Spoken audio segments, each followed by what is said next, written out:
Welcome to the Conversation That Heals, a podcast powered by Daily Life Management. Hi, I'm Christy B. June is Men's Mental Health Awareness Month. Too many men are suffering in silence. This month, we're breaking that silence. It's time to challenge the stigma, open up the conversation, and remind every man out there you're not alone. Asking for help is a sign of strength, not weakness. Let's support, listen, and uplift every man out there. Let's talk, let's heal, and let's grow. Welcome to the Conversation That Heals, a podcast powered by Daily Life Management. I'm Christy Burrell, and today we're creating a space where men's voices can be heard, pain can be acknowledged, and healing can begin. June is Men's Mental Health Awareness Month. We're going to focus on preventative care, promote a healthier lifestyle, raise awareness about mental health, and community engagement. On today's Conversation That Heals, our episode is called Breaking the Silence. I'm David Adams, personal stylist, fashion designer, but most importantly, a kingdom worker. I share the gospel wherever I go. I'm a brother, friend, father, but most importantly, somebody who survived suffering in silence. I'm here because I lived in silence, and now I'm going to heal out loud. I am Anastasia McGee with Anna Line Lives. I am a life coach and spiritual advisor. I actually counsel many men on how to express themselves and be able to be open and honest with their experiences. So we got to be intentional on creating spaces for people to be able to express themselves openly without judgment. And I'm Jeremy Jason. I'm a photographer, videographer, but most importantly, I once was a therapist.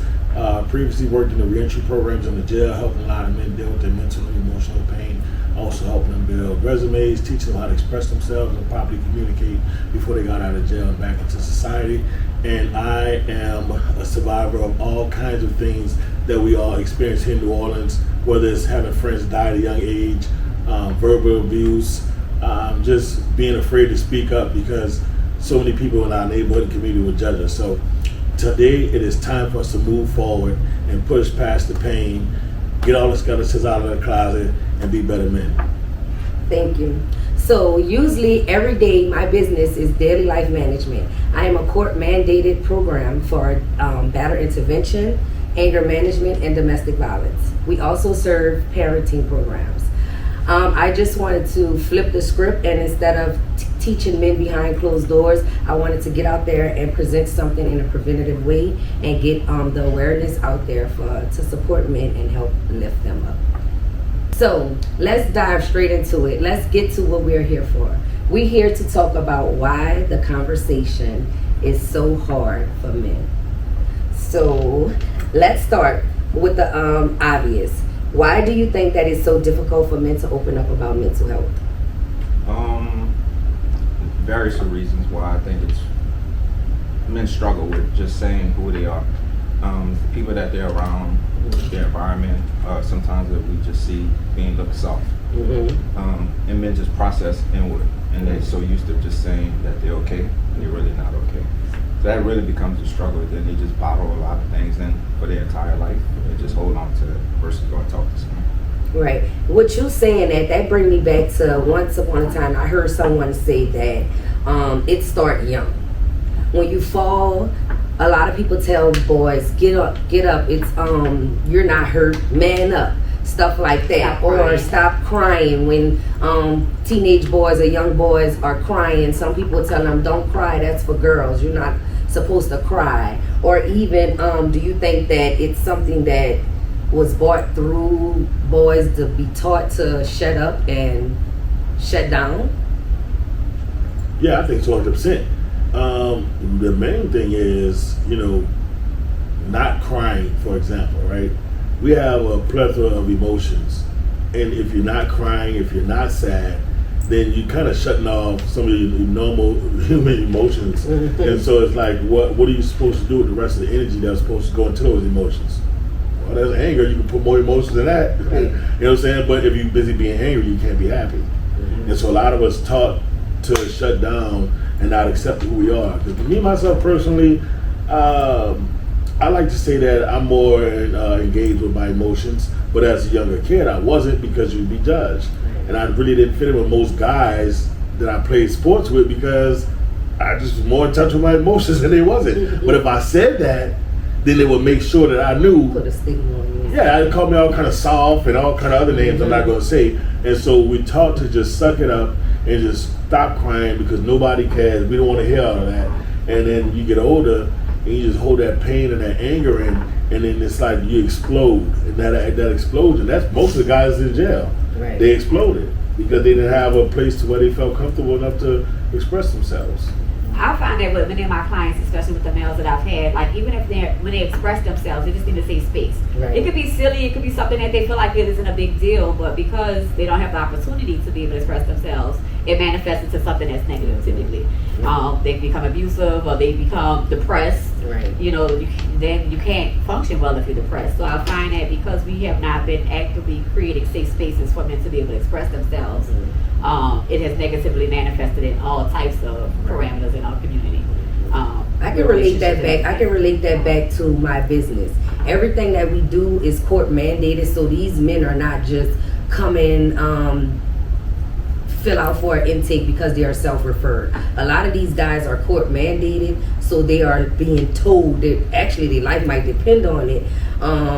They have to come sit in here for 26 weeks and talk about things that they didn't even understand was an issue. Some men don't understand that shutting down and shutting off is a trigger, and sometimes when you're communicating within a relationship, you need a safe space so that way you can feel heard and you can love and feel loved. A lot of men don't have that, and I noticed that when we sitting amongst this table every Saturday doing our battle intervention groups, a lot of men start at first, they're very standoffish towards the subject or the idea of, hey, I have anger issues or I have domestic issues that led me here. And then sooner or later, once we get the establishing a safe space, a lot of men usually let their guards down and they tell things of their early traumas or situations, or feel vulnerable enough to express certain situations, and then they learn from, oh dang, maybe I was shut off or shut down, and that's the reason I exploded, because I never emptied my cup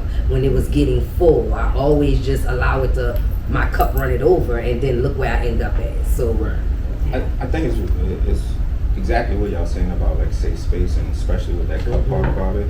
And I teach this a lot during Bible study as well, and because we create a safe space for men every Wednesdays and Thursdays. And there's a lot of men that just in there that talk about things that they never were able to talk about before.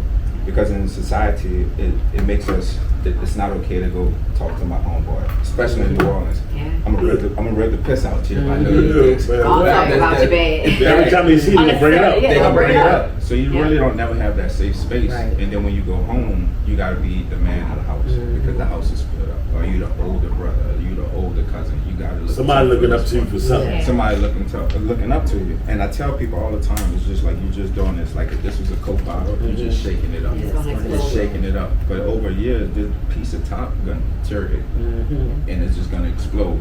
And unfortunately, it happens at the wrong time on wrong people, or end up incarcerated and different things like that. So that's why it's important for us to really create safe space. No matter if you just feel that, okay, if I'm going to work and Mr. George, like cool, like man, that's gonna be my safe space that I can talk to. I'm gonna go talk to Mr. George. Or even in a relationship, like it's important to communicate versus saying no, nothing's wrong. Nah, something's wrong. Like talk about it. Or even getting yourself a journal and just write some things down. and I think that comes apart with identity. You know, like we just said, we say a lot of this trauma starts from boyhood.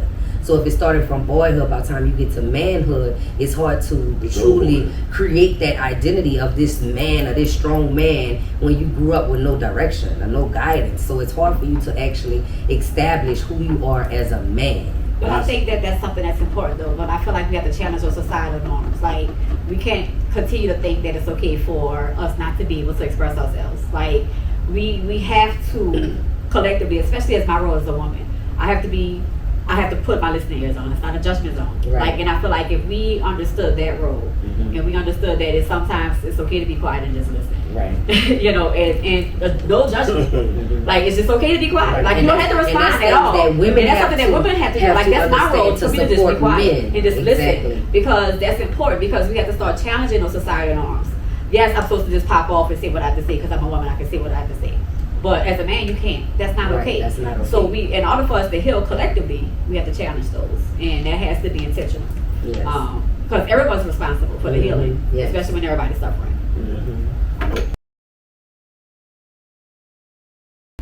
Okay, so we just talked about why the conversation is so hard for men to have about their mental health. We just heard different things that maybe it's triggered from being taught. We have to unlearn certain things, and then relearn ways to make men feel comfortable in expressing themselves, or even seeking a safe space so that way they can open up and support themselves and their mental health. So now let's dive into, what does pain look like? So let's break this down. What do you think unspoken pain look like in the lives of men or in your own life? I can tell you. Right. It's all too familiar. Do you think that it looked angry, or do you think that it looked like isolation? There's a number of things. It could never be isolation, because I went through that. It could never be like chaotic and angry, which I also went through, and that was the majority of my life. The isolation came later on after I got tired of being angry. Right. But majority of my life, once I realized, I got to college and realized how behind in life I was. I was just so unprepared for life. And I was angry at the world. Yeah. And I was like, man, every person I didn't have to know you. I didn't care. I was going to tell you something. I was going to be so disrespectful. And if you felt played, that was on you. Call who you want to call. Feel how you want to feel. And that anger, though, it went on to my young adult life. And so it made it harder for me to really maintain relationships and stuff. Right. Because when I would get angry, I would express myself in that angry way, because that's how I normally express myself. And other people don't deal with anger the way that we deal with anger in this hostile upbringing that we were brought up in. So I feel like that was just the way of protecting ourselves, or protecting the fact that we didn't really know who we were, or who you are as a man, or who we are as a young woman. The one time, once I realized how miserable I was, I called my mom. I was going to Southern, I called my mom on the phone, and I broke down crying. I don't think that's why you were crying. You went to Southern, that's why. But I broke down crying. I'm talking to my mama, and I'm just asking her so many questions. She don't really have that many answers. I could have called my dad. I think he's at work or something, but I called her. I was just so overwhelmed, and it's just like she wanted me to come home and just sit the semester out. But I was like, nah, I'm not gonna do that. I stayed, but it was so much stuff that overwhelmed me for so long that I never talked about. And I finally called my mom and just broke down. After that, I went back to being angry again and doing all kind of chaotic things. But I had to unlearn those behaviors on my own. It was a long journey. Well, I was a teen mom, and my son is 22. But I was very intentional about being very honest with my son. And I think I made that choice when I realized the adults in my life were making poor decisions. Correct. And I had to suffer from them. So I never wanted my son to experience something without me letting him know exactly why I was doing what I did, to what extent. And I think that's part of the reason as to why, moving forward, he's very open and honest with me about his experiences. And he's very expressive. But I feel like you have to be intentional on creating that honesty, that right. space where you could be able to see your deepest and darkest and not be judged and not be held against you, because we like to bring up things in conversations later when it's convenient to make you suffer. It's like to get to that makes a person feel like a safe space right. that I thought I created with you. It's not a safe space, and it'll make a person shut down and be even more skeptical of opening up to the next person. I was going to relate back to the guys that I deal with in my group sessions. They are at a point to where sometimes you say honesty. Some of these men will sit across from me for weeks after weeks and still make excuses about their actions and some of the things that they have done, what may have led them here. We're not saying that the women don't play a part in that, but we have to understand. You have to hold yourself accountable first. You have to hold yourself Self-control and self-acknowledgement. So I feel like a lot of people need to first understand that if I'm not honest with myself, who will I be honest with? So that would start a whole new way to enter a safe space, by just showing up as your true self and know that it's going to be someone who's going to support exactly who you is at that time. Yeah, I think overall it goes back to what's deeper rooted into it. Because when you grow up you feel like you don't have anybody to talk to. Mm-hmm. And then you lean on mom. Like my dad got killed when I was young. Like I never looked at no other man as like a father figure. So like that, I just blocked all my blessings anyway, because I used to always tell him like, hey, whatever you and my mom got going on, that's cool or whatever, but I never call you dad. I never look at you as a dad. So I already shallowed myself and put my own self in the box. And then it makes you grow angry, because you're angry at the world. You fight anyone, big, tall, skinny, small, especially like you talk about going to college. I apologize. Wasn't me. I was just angry at that time. I didn't know it. I apologize. apologize. That's all it was. Sorry. Right. But a lot of different things that we start learning that really covers those things. So for example, like your work ethic becomes much more higher, because you feel like you just gotta work to get through things, instead of just going to sit down and talk to somebody. For myself, it was tattoos. Like that was my therapy. Like I would just go get tattooed. And for a lot of people, tattoos hurt, but for me, it didn't. It was just pain that was just being released. But that was my therapy that calmed me down.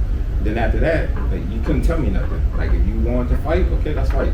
And only was like a few people that could just calm me down, because I just hear them for a second, and I just calm down. But other than that, I didn't care. But I didn't care because I didn't have nobody to talk to. I feel like I couldn't call the phone. And then go back to what you were saying. Like when your situation took place, first thing you did was call mom. Mom wanted to tell you so much, she wanted to pull you, but she couldn't. And at the same time, for yourself, it was like, I know I could call my dad, but he at work. And that's the part where we really need to stop as men. Not available. Right. Being available. You gotta be available. And that's why I really started the brand, no pun intended, no plug, but it's important. Definitely. Called Active Fathers Matter. It's a plug.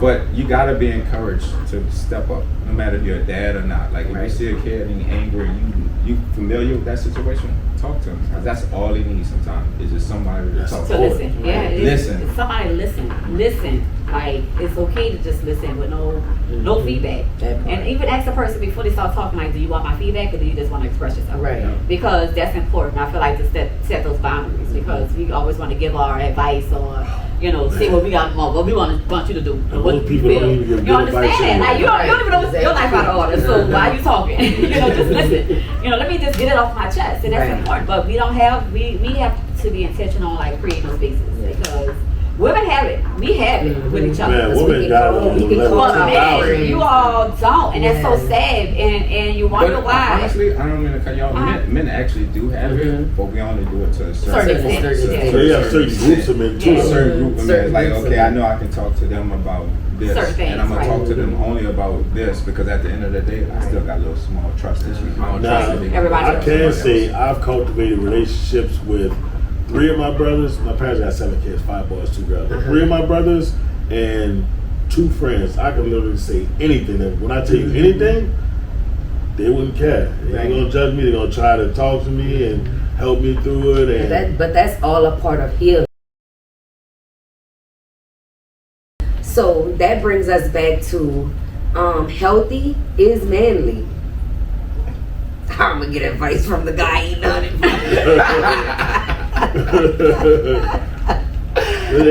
Every now and then I have to have a little snack. Healthy is manly, I okay? don't got this at home. Nothing wrong with a little snack. Yes, we have to understand. we have to create a space and allow men to understand that being healthy is not just a feminine thing. Nowadays, we see a lot of women working out, getting their bodies right, doing all these things that's good for their health. Like, it's things that men can do to promote healthy lifestyles as well in a manly way.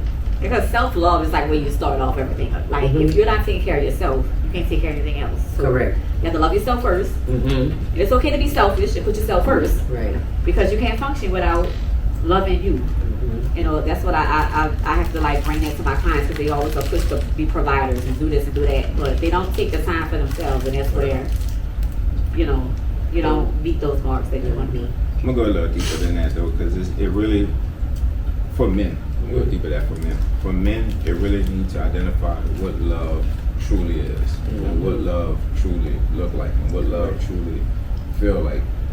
Because a lot of times when men get hurt and isolated and shallow or dealing with different things, they find love in lust.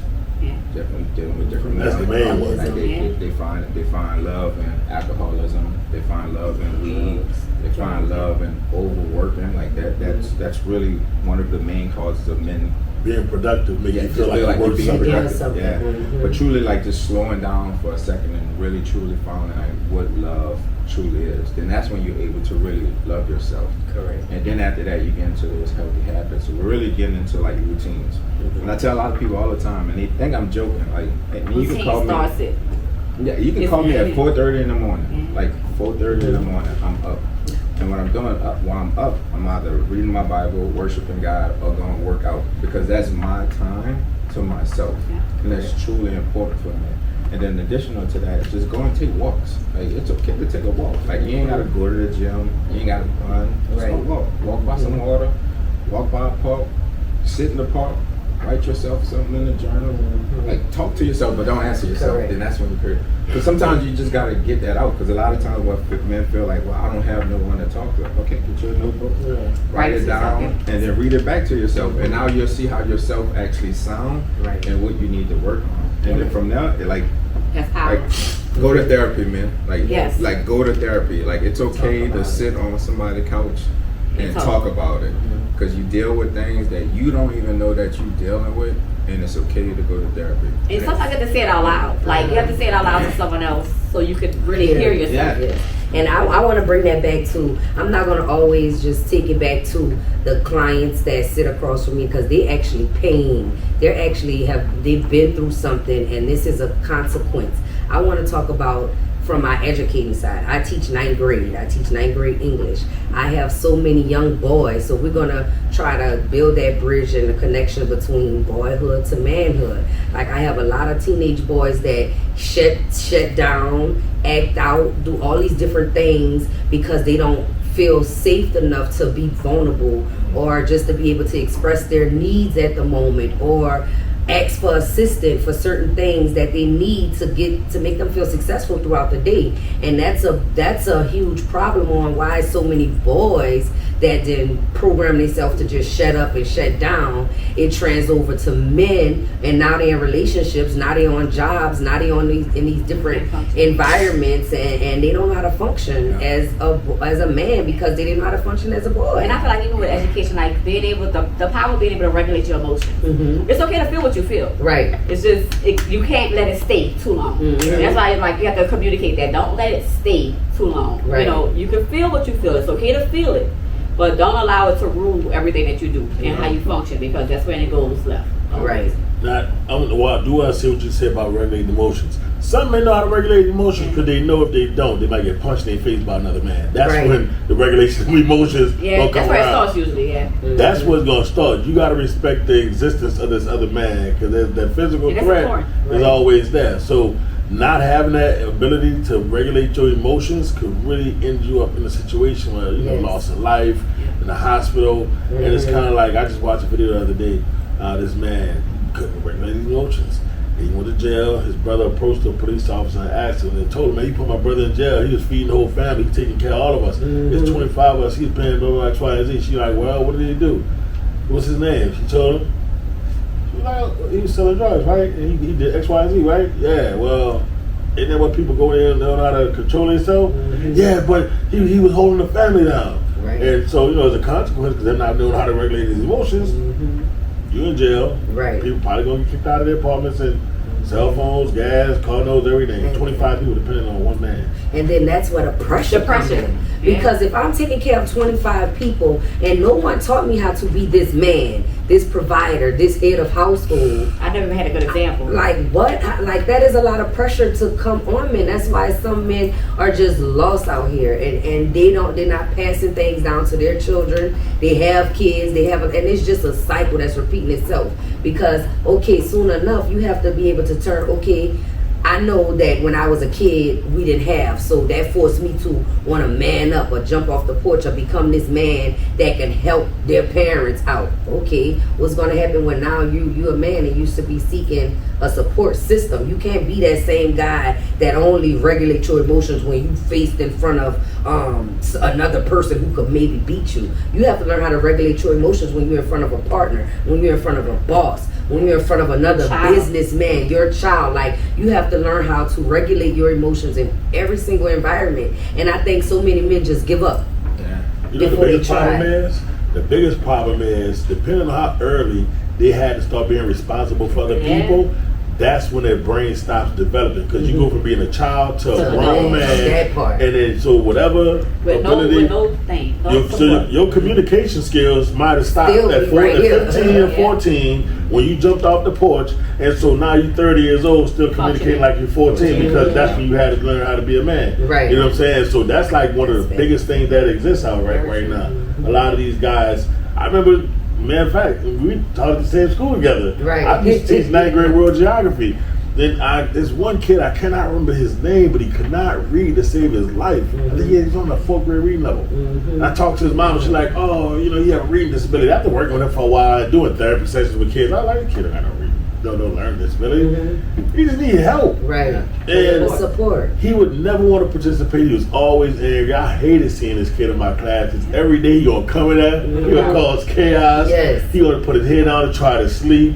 He gonna start trouble all the time. And until I realized I had to change the curriculum to where we gonna make groups and somebody else read support him. so he could participate. Because if he had to read on his He own, wasn't gonna do it. he's gonna cause chaos. He wasn't gonna do it. So that goes back to, we have to understand that you cannot parent every kid the same. No. You can't treat every man, every boy the same. You have to learn that every individual will have their own style of learning, growing, and being supported. So if you're going to do that, I feel like you said it earlier, you was like, everyone needs to step up and understand that we have to help each other. And we have to help each other grow. So that is our job, and that's what we're going to show up as. When we're trying to figure out who you're showing up as, you have to understand who you're showing up. If you say you're going to be this person that's going to help and support the youth and do all this, you can't show up angry and mad at the world. You have to show up as this person who this person can create this safe space with and feel comfortable with being even in the environment with you, you know? Yeah. So I want to talk, last thing that we can talk about, let's talk about what helped you start healing. Identifying that it's okay to not be okay, but Yes. it's not okay to stay that way. And the realest thing someone told me, like when I was in the darkest period ever of my life, is you just fix the man in the mirror, and everything else is gonna fall in line. Like Yes. you deal with the demons that you only know that you have, everything else is gonna fall in line. You fix exactly what you know you need to work on, everything else is gonna fall in line. And then after that, truly therapy. Like really understand that it's okay to go talk to Yes. somebody. Because talking with someone else, and like you said earlier, talking out loud, you really realize that, dang, I didn't really realize that I'm dealing with abandonment issues. Like my dad got killed when I was 7. I never knew what love was. Yes. So it always felt like people that I love left me. So I'm gonna leave people before Before they they leave leave me. me, yes. And that's a cycle that people just go through. And we all talked the time. about self-sabotaging. Yep. Yeah. That also All the triggered time. back to self-sabotaging. You like, okay, not saying that we go to blaming ourselves, or men go to blaming themselves, because men and women, we are the same. It's just we are given different passes to different people. So I feel like women, we have been given that pass to be vulnerable, to cry, to be weak, to express our emotions. Men, they have to understand that you can do that as well. So I feel like that it all comes back and it ties back to showing up as your true self. We have to create a space where we can encourage people to show up as yourself. And it's important to show up as yourself. He's gonna show up as himself, no matter where he's at, and that's Don't something that always. I have always admired about him, and that's why I wanted him to speak on just experiences and coming from, because he have always kept a smile on his face ever since I met him. He has always just been jolly and happy, and I appreciate that about him. So Let me tell you, I'm always happy every day. Let me tell you what I do, because people ask me this all the time. Why are you always happy? Well, I have a good day every day. It might be like a little small 3-minute situation. Somebody get on my nerves. I might blow them down or something. And then I just forget about it. It's other things to worry about. But the first thing I do when I get up in the morning, I just practice gratitude. Yes. All right. I think about my life and where I was. I always think about that. When I was a kid, I was sick. So I was in a coma for a month. The doctors told my parents to pull a plug, and if I did survive, I was going to have brain damage and be handicapped. But I got a football scholarship to college, and I got a master's degree in psychology. So, I look at where I am now, but look at where I was when nobody thought I was going to be nothing, and the doctor saying I wasn't going to be nothing, much anything. And I'm grateful for that because I've worked with so many people that's less fortunate, not just financially, but mentally and emotionally, like grown adults who can't even have the ability to speak for themselves on any level. Having men in my class in the jails that can't read, and there's so many different things that I've taken initiative to do because I didn't want to be at the bottom of the barrel. And and just knowing like, okay, well, I want to learn this. Okay, I'm gonna do this. I'm gonna read this. I'm gonna do this. Just looking at where I was, just back in the day, being depressed or being angry. And I'm objective, and I look at my accomplishments on paper, and in the world of black men, I'm an anomaly. I'm like this much of a percent of the population. So those kind of things make me happy because I could be a paraplegic. Some people are like, well, you weren't born that way, but I could have been. I could have been born with one eye. There's kids that have all kind of deficiencies. Yes. I don't have any of them, and that's just not to look down on them, but I'm happy that I don't have that experience, and so I could do whatever I want. Within reason, because we live in America, and so we have a lot of rights, and we could just, and so I'm gonna just take advantage of the life I live, and I'm gonna just experience it, and I'm just gonna be happy. You feel me? So I think that just shined the light on helping people look towards hope and helping people start their healing journey. You say gratitude, you say be happy, you say setting a routine, creating and establishing a routine for yourself. Keep making sure you tapping into your emotions, your spiritual side, your physical side. All those type of things are ways to help you start healing. Being intentional. And productive and accountable. Absolutely. Mm-hmm. A good practice was one of the things that I tell men like that have issues with sleeping. Mm-hmm. It's like get your notebook because your mind's going to continue to run no matter what you do. You're not going to shut it off. Like that's why you have dreams because you continue to run. But get your notebook and just write down 3 things. What you're grateful for. Start off with grateful. What you're grateful for. Yes. The second thing, negative. Like anything negative at that moment, you just write it down because now you're getting rid of that thought. Right. And then the third one, just intentional. What I'm going to be intentional to do tomorrow. What I will be intentional to do today. Once you do that, like you start finding yourself like, okay, man, I was grateful for this or X. Or this was a negative, but it really wasn't that negative. It was just me almost self-sabotaging. I had the wrong perspective. Wrong perspective of it. And you just go back and look at things, and it just helps you flow those things. Because a lot of things, we just got to clear our mind.